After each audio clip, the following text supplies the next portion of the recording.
Hey everyone, so today we want to go over Module 1, Lesson 1, Chapter 13 on organizing and representing data. My name is Heather McPherson. My name is Skylar Hall. And I'm Tony Brashears. Okay, let's get started. Heather, by looking at the table below, can you tell the typical score? When you look at this table and go through all of the data, you can actually tell the typical score.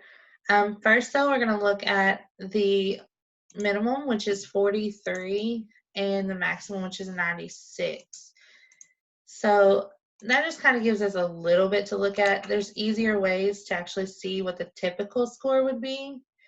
And so let's see different ways of doing that. So Skylar, how can a dot plot be made from this set of data, and which plot below is actually correct? Yes, a dot plot could be made from that set of data. And if you go back and look at the actual data, you can see that 87 occurs 3 times. Yeah, so you see it occurring 3 times. There's one at the bottom, one in the middle, and then another one at the bottom as well. And then if you go to my other side, you can see that in each one of these dot plots, you see that 87 occurring 3 times is only in one of them, and it's in the top left corner over there. And so you would have to know that that one is correct. And Tony, what would a stem and leaf plot look like using this data? Okay, so the data that we have here in the tables, this is what a leaf plot looks like. So a leaf plot is really, you just put on the first column here, you just put the first number that is used in the 2-digit numbers. So we have every number. Okay, so the numbers start with a 4, a 5, a 6, a 7, an 8, and a 9. So over here in our second column is the numbers that come after. So starting here, we have a 43. So in our 40s, we have our 3, because we have 43.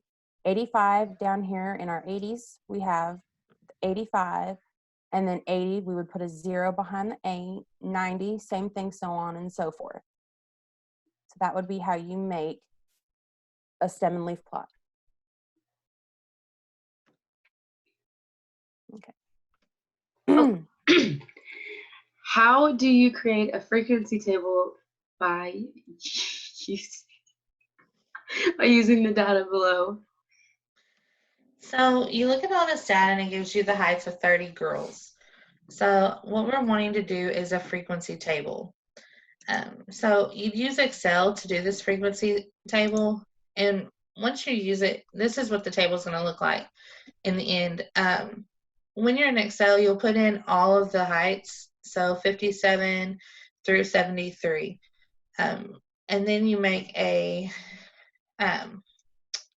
what is called a bins column, and in that you're going to go from 57 to 73 again, without skipping any of the numbers. And you'll put in the equation equals frequency by data and by bins. And it just makes it easier for the table to be created by itself instead of you having to go through and look individually at how many times 57 was entered and 58 was entered. Just make sure though, when you do use Excel and you're putting an equation in, to put the equal sign, because if not, it will not come up with the right table. But with that being said, how do you create a histogram of the 30 girls' heights, Tony? Okay, so a histogram, in my opinion, is like a bar graph. So here's what you do. You take all the heights that each girl had, and you make a bar graph. So like here it shows 57. So we go and we look at how many girls were the height of 57. So we had 1. So our bar graph for 57 goes up 1. 58, we count how many there was for 58. There's 1, 2, and 3. So there would be 3 girls with the height of 58. And then there was none for 59. 60, there was 1. 61, there was 1. 62, we had 4. 63 had 3, 64 had 4, 65 had 5, and then so on and so forth. So you pretty much just look at your table given on their heights, count how many there were, and you can make a histogram from it. Okay, Skylar, how could the distribution of the girls' heights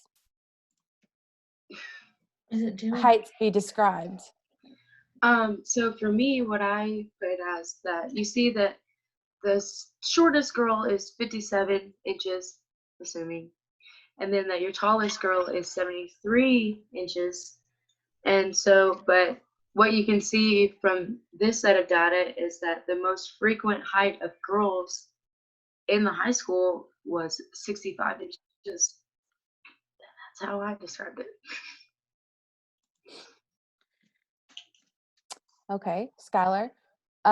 This is Miss Smithson's spending over a full year. Use the data to do parts A and B below. So how would a table be created with this set of data, and how could a pie chart be made with the data from the table previously made?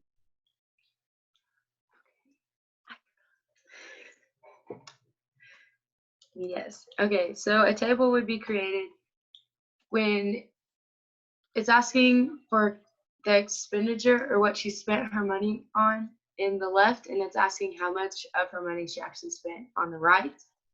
And so what you do is you put everything she spent her money in on the right. So you have taxes, rent, clothes, so on and so forth. And then how much of her yearly income she spent on the right. I think I said that wrong, but that's okay. Anyway, so out of the 66%, that's how much she's $66,000. That's how much she spent. Yeah.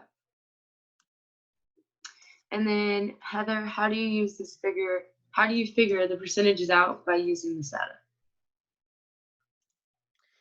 So you're looking at the data, the taxes, and it tells you how much she spent with all of them. And you have to know that she had $66,000 a year.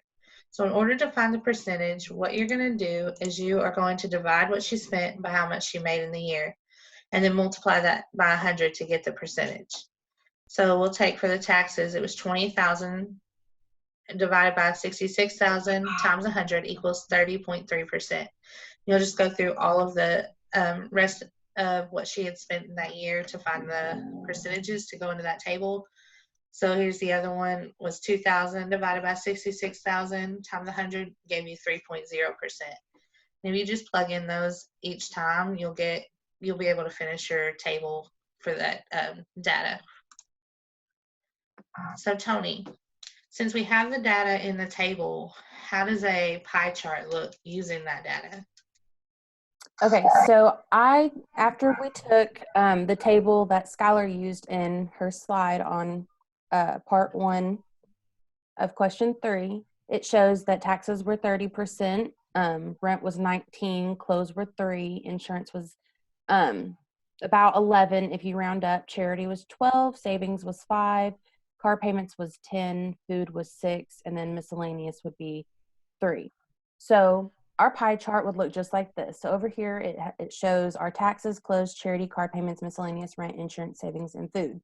So taxes would be our 30% of the pie chart. Clothes, rent is our 20%, and then clothes is our 3%, insurance is our 11%, charity would be 12%, savings would be 5%, car payments would be 10%, and then food would be 6%, and then miscellaneous is 3%. So this is how our pie chart would look.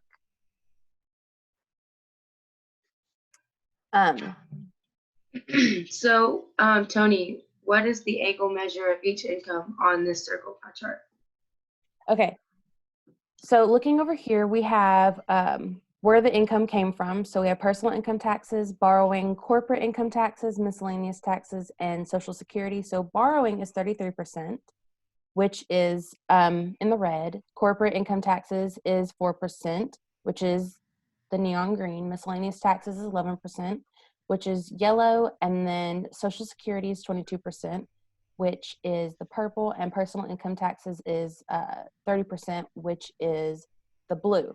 So over here, looking at this pie chart, I went and I showed how much each of them would be. The angle should add up to 30 degrees. And so we have 108. Hold on one second. So we have the 108, And then we have 79, which is, well, the 108 was the personal income taxes.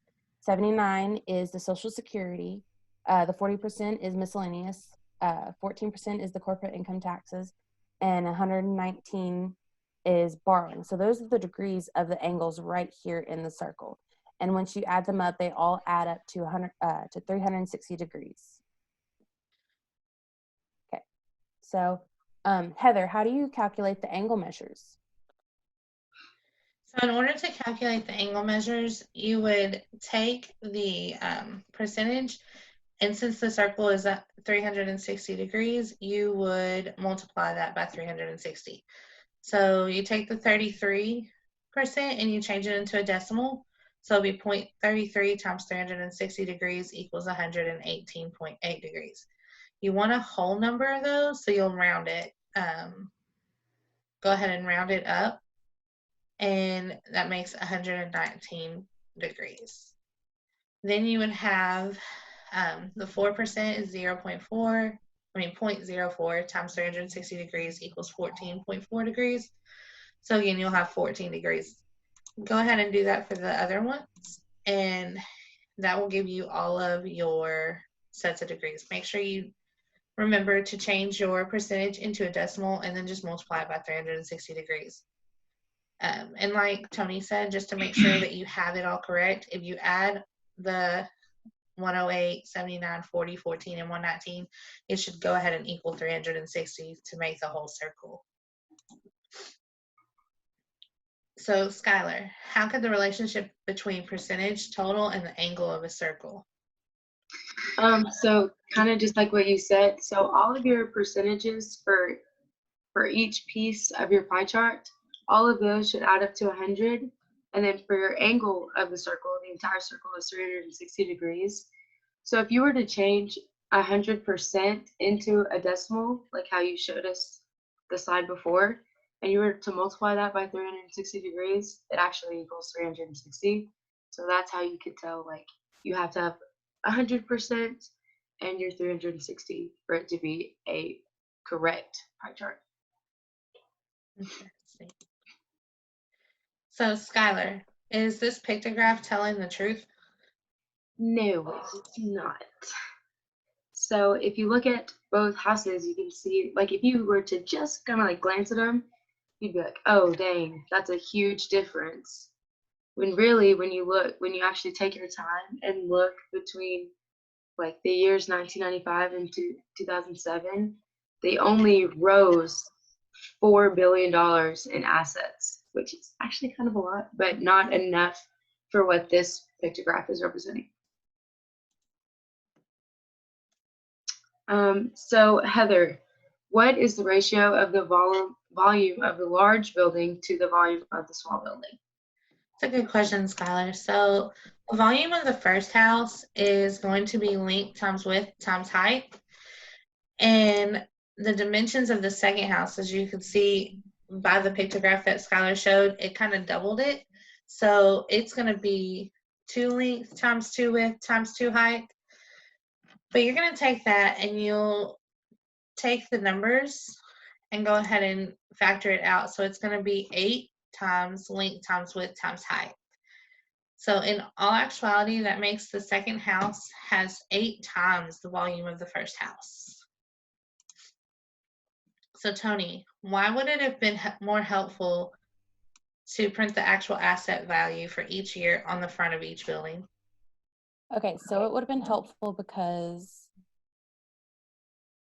in our picture here, so it shows that in 1995, the houses were supposed to be, the assets was supposed to be 4 billion. But if you look, I have these lines here that show that the house actually goes over the 4 billion mark. So it is not an honest picture. They're too high, they're too big. It wouldn't be an honest picture. People would think that in 1995 they had over 4 million. Same for in 2007. It's supposed to be 8 million, but as you can see, it even goes way higher than it did on the 4 million. 2007 was supposed to be $8 million in assets, but it's actually over. So if they would have printed that in 1995, that this house was supposed to be 4 million, like put it on the picture, then people would have known, okay, then that's supposed to be 4 million or 4 billion. And then for 2007, if they would have put the 8 billion on somewhere on the picture, then they would have known, okay, then that was supposed to be 8 billion. So it's actually giving false information just by looking at the picture.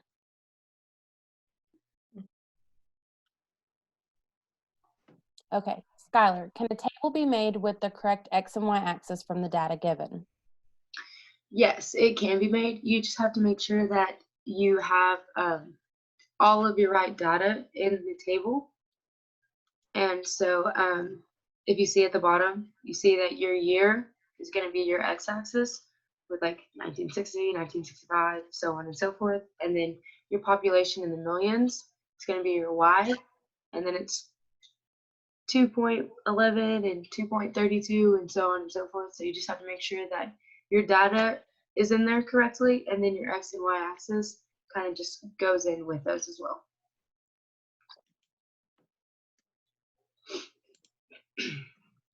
So Heather, how do you represent the following data with a line graph?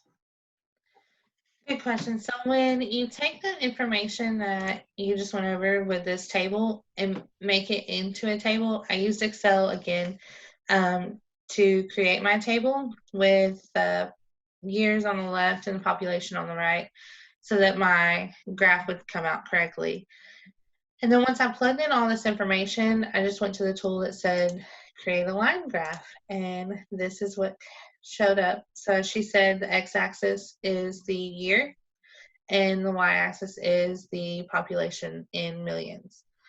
And if you look at this, you can tell by the line graph that every year that passes, the population is increasing. There's not anywhere where it decreases or stays, the same.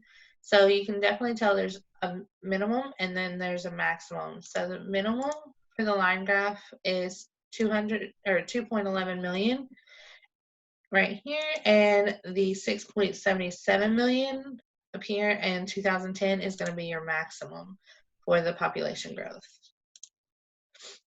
And Tony, how do you create a bar graph with the data given in the table, and how do you find the maximum minimum? Okay, so using our table here, a set of data, we will go and make a bar graph. This is what your bar graph would look like. So here we have our year, and then here we have our population in millions. So as you can see, we have our 2.11, 232, 2.68, 2.88, and then we have the year that it represents. So in 1960, we had 2.11 million, and then 1965, we had 2.32, 1970, we had 2.68, 1975, we had 2.88, and it just keeps going down. So by looking at this, we can see our maximum and our minimum because our smallest bar in our bar graph is 2.11 million at 1960, which would be our minimum. And then our maximum is our largest bar graph, bar in our bar graph, which is at 2010, and it's at 6.77 million. So that is how our bar graph would be made with the data, and then how we find our maximum and our minimum with the bar graph. All right, and that concludes our Team Teach.